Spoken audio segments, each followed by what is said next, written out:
نحمده ونصلي على رسوله الكريم أما بعد. معزز سامعين حضرات، تتبرک بأثار صالحین او موضوع باندې سبازي خبرې او دلائل هغه مخکې ذکر کړی شو. په ننني بیان کې هم د تبرک بأثار صالحین متعلق سچن وضاحت هغه ذکر کولی شي. ننني درس کې به دا ذکر کړو چې د اولیاء علیهم السلام او دغه رنګې د نیکانو فاکانو علماو لاسونه او خپې ښکلول په طور د تبرک سره دا یو جایز عمل دی، دا یو مستحب عمل دی. دې ته چې څوک شرک او بدعت وایي دا زیاتی کوي. نو موږ خپل درس کې شروع کوو. امام بخاری رحمت الله علیه الادب المفرد صفحه 264 کې یو اثر نقل کوي. ثابت بنانی رحمه الله چې دا تابعی مشهور دی، دا فرمایي ما انس بن مالک رضی الله تعالی عنہ پوښتنه وکړه اما سست النبي صلی الله علیه وسلم بيدک، تا په خپل لاس سره نبی علیہ الصلوۃ والسلام مبارک مسکړی دی، هغه مبارک ته چا چې لاس ور وړي دي. نو انس بن مالک رضی الله عنه ته فرمایل قال نعم، ویلاو ما نبی علیہ الصلوۃ والسلام سره خپل لاس لګولې دي. ثابت بنانی رحمه الله ته فرمایي چې دغه لاس تر اورستی کا چې زه خپل کما فقبلها، نو دغه لاس ورته خپل کړل په تور د برکت باندې د تبرک په نیت باندې چې د لاس تعالی نبی علیہ الصلوۃ والسلام سره لګولې دي. دغه رنګه امام بخاری رحمه الله په دغه الادب المفرد صفحه 265 کې یو بل سره راوړي. حضرت صہیب رضی الله تعالی عنہ فرمایي رأيت عليا يقبل يد العباس ورجله، ده فرمایي چې ما حضرت علی رضی الله تعالی عنہ ولید د حضرت عباس رضی الله تعالی عنہ لاس په کولولې. د حضرت عباس رضی الله تعالی عنہ دا لاس په چې حضرت علی رضی الله تعالی عنہ کولولې، نو دا په تور د تبرک سره وستو کې د تصریحات راشي شراح کرامو چې دا لاس او خپې کولول د علماو د اولیاء او د نیکانو پاکانو دا په تور د تبرک سره دي. او دویم تر دا مسله هم په ضمن کې واضح شوله چې د عالم متورع او د صالح لاس کولول دا جایز دي په تور تبرک، د کې کوم خبره نشته ده. دا رنګي علامه ابن حجر رحمه الله په فتح الباری جلد نمبر 1 صفحه 481 کې یو عبارت راوړي چې امام مسلم رحمه الله او امام بخاری رحمت الله علیه تو فرمایل دعني اقبل رجليك يا استاذ الاستاذين وسيد المحدثين. امام مسلم سے فرمایل امام بخاری رحمت الله علیه ته چې ما تفرید د خپل خپې چې زستا خپې کول کما اې د استادانو استاذا او د محدثین مشرع وطبيب الحديث في علله، او ته طبيب او ډاکټر د حدیث او فاعلو د احادیث باندې. فتح الباری جلد نمبر 1 صفحه 481 کې دلته هم امام مسلم رحمه الله چې امام بخاری رحمت الله علیه لاس کولی تبرکان د تبرک په نیت باندې تبرک ور باندې حاصلې، او دا یو جایز عمل دی چې صحابه کرامو په خپل مابین کې کړی دی او دا رنګ علما او صلحاو هم په خپل منځ کې کړی دی تر یومنا هذا پورې دا رچلیږي. دا رنګ یو دویمه حواله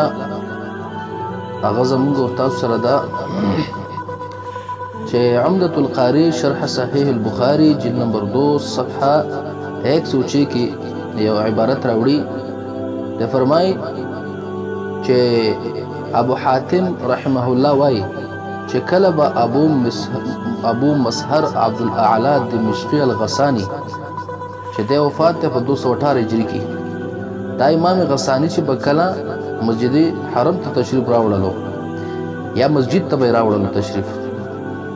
استوفى الناس يسلمون عليه ويقبلون يده، په د باندې بچ کم د خلق وت صف صف باندې ودرېدل او سلام به په د باندې اچولو ويقبلون يده، او د لاس په خپلو دا په تور دو هغه تبرک سره او لاس په تور د تبرک ولول او تبرک په حاصلو د لاس کولول تر نوم ثابت شو او تبرک تر نوم چې کوم دی هغه ثابت شو. دا رنګي تذکرۃ الحفاظ کې امام ذهبی رحمه الله په جلد نمبر 3 صفحه 243 کې هغه یو روایت راوړي، فرمایي چې ابو قاسم سعد بن علي بن محمد الزنجاني رحمه الله د چې با کله حرم شریف تر وته لو اذا خرج الى الحرم يخلو المطاب، نو مطاب شریف بدته خالی شو، ويقبلون يده د لاس په خلکو کولول اکثر مما يقبلون الحجر الاسود، د حجر اسود نه بزیات خلکو د دې امام زنجانی رحمه الله اغلاس کولیدل، خلق په مطاب به ټول خالی کو مطاب نو ټول د ترال وو بدریدل او لاس پیدا ته چې کم د خپل اول پته ور د برکت باندې او حجر اسود به دومره بیان کولیدل که څومره چې د لاس په کولیدل. تذکرۃ الحفاظ د امام ذهبی رحمه الله جلد نمبر 3 صفحه 243 باندې. دا رنګه ابن کثیر رحمه الله په البدایه والنهایه جلد نمبر 6 صفحه 112 کې یو عبارت راوړي، دی فرمای د زاهد ابو جعفر حنبلی په باره کې ایلو فقيه دا په باره کې فرمای يدخل عليه الفقهاء وغيرهم ويقبلون يده ورأسه، په دا باندې فقها او علما به ور داخليدل او دا رنګ نور خلق به ور داخليدل او د لاس او سر به کولولو، دا به تبرک په نیت باندې او دغه تقبیل الیدین هم ثابت شو چې لاس ته یو عالم کولول دا جایز دي او تبرک ته هم ثابت شو ځکه چې دا لاس او پیډه ته کول شوی دي، دا د تبرک په نیت باندې کول شوی دي. نو څوک په شوبو کې چې د کې خو صرف تقبیل د ید راغله چې لاس کولول او سر کولول ورته شوی دي، د تبرک ټکه په کې نه ذکر شوی، دا غي د پاره موږ جواب وایو چې علامه ابن نجم الحنفی رحمه الله په بحر الرائق کی ذکر کئی، بحر الرائق جلد نمبر 8 صفحه 364 کی راوڑی، ورخص سرخسی وبعض المتأخرین في تقبيل يد العالم المتورع والزاهد على وجه التبرك، رخصت ورکړه امام سرخسی رحمه الله او بعض متأخرین علماء کرامو په خپلولو د لاس او عالم متورع او د زاهد کې على وجه التبرك په طریقې د تبرک سره، نو لاس کولول ته هم شو او په طریقې د تبرک سره هم شو، تبرک ته نام ثابت شو او لاس کولول ته نام ثابت شو. د لاس کولول د عالم یا د صالح دا په طریقې د تبرک سره چې کوم دیخ کولیږي تبرک په حاصلېږي. دغه رنګ دویمه حواله په دې باندې چې لاس کولول دا په تور د تبرک سره دي او د تبرک تصریح وسره راغلی ده. په در مختار جلد نمبر 9 صفحه 631 کې علامہ علاؤالدین حسکفی رحمه الله فرمایي ولا بأس بالتقبيل يد الرجل العالم المتورع على سبيل التبرك، باک نشته د په لاس کولولو د عالم متورع کې على سبيل التبرك په طریقې د تبرک سره،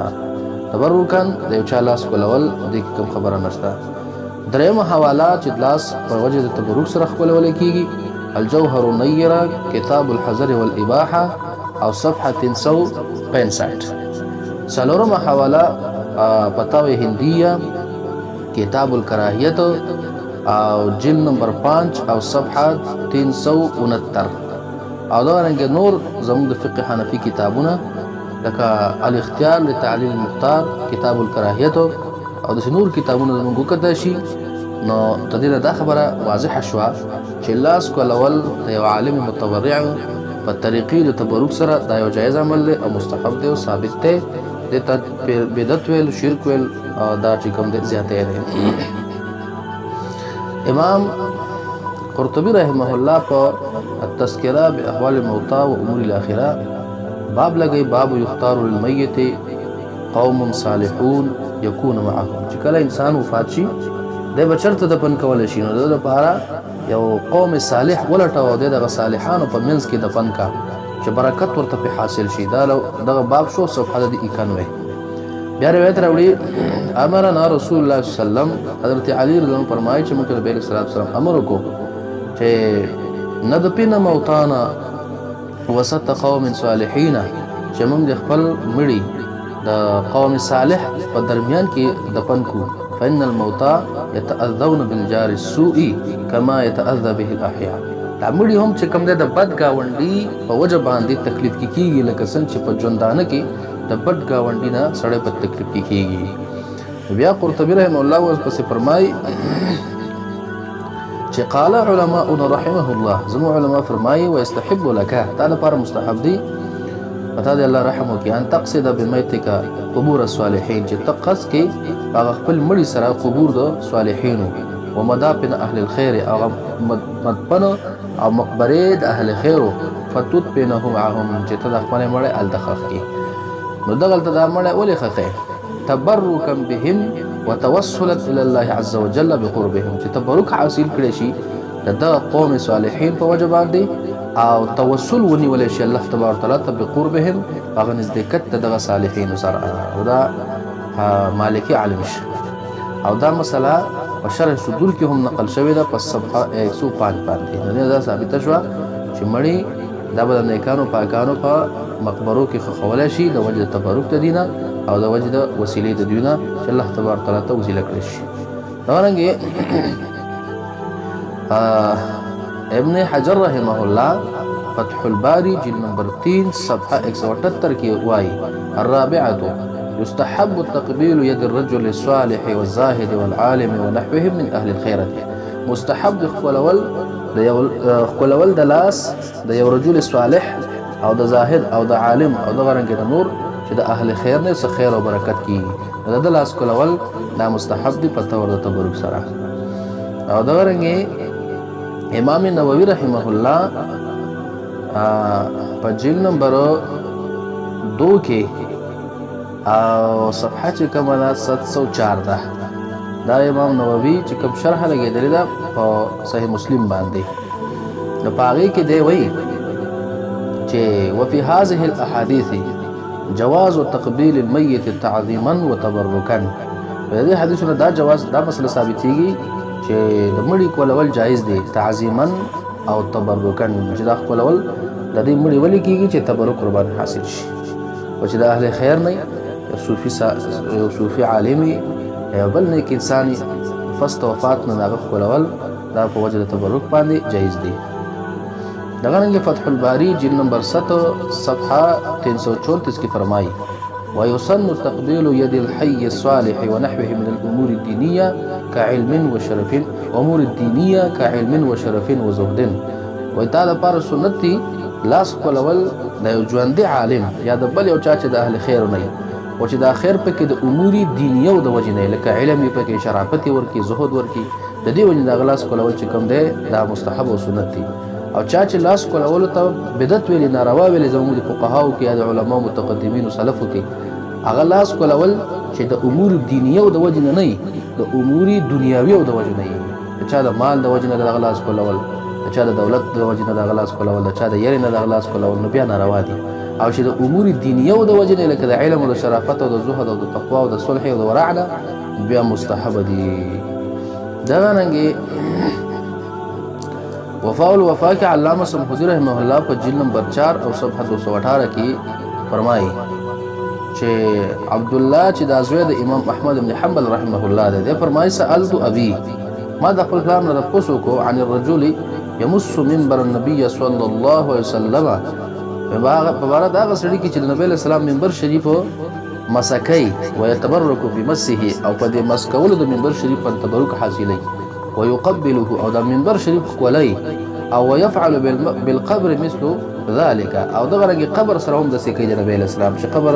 د نبی اسلام باندې لاس راکاږي غلاس بیا په ځان باندې راکاږي قبر د نبی اسلام کولای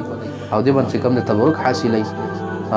رجاء ثواب الله تعالی نو خپل پلان ته پوښتنه چې دا کار جایز دی که ناجایز دی نو قال امام احمد بن حنبل رحمه الله تو فرمایي لا باس به دې باندې کوم پاک نشته او دا جایز دی نو ګوره دا حنابلو نشو چې قبر خپلول نبی صلی الله علیه وسلم په وجه تبرک باندې یا رنګ یا پاغه باندې کوم د لاس راخ کول او بیا په ځان پسې لاس راخ کول په وجه تبرک باندې دا جایز دی په دې باندې کوم پاک نشته دی امام احمد بن حنبل رحمه الله په خپل دغه د جواز په تور کړ دا رنګ دا حنابلو نه یو بل حواله چې کشاف القناع په دې کې فصل لګي په کتاب الجنائز فصل يسن لذكور زيارة قبر مسلمين په دې کې ده فرمایي لا باس بتقبيل الراس واليد لاهل العلم والدين ونحوهم پاک نشته ده په خپلولو د سر د یو عالم کې یا د لاس دغه کې چې د اهل علم نه او د اهل الدین نه او نحوهم د دې لاس کولول د کباکو نشته د دې مثلا دا واضح شو د دې روایتونه چې د یو عالم یا د یو صالح لاس کولول دا جایز دي دا ناروا نه دي په تور د تبرک سره لاس کولول ته هم ثابت شو او تبرک ته هم ثابت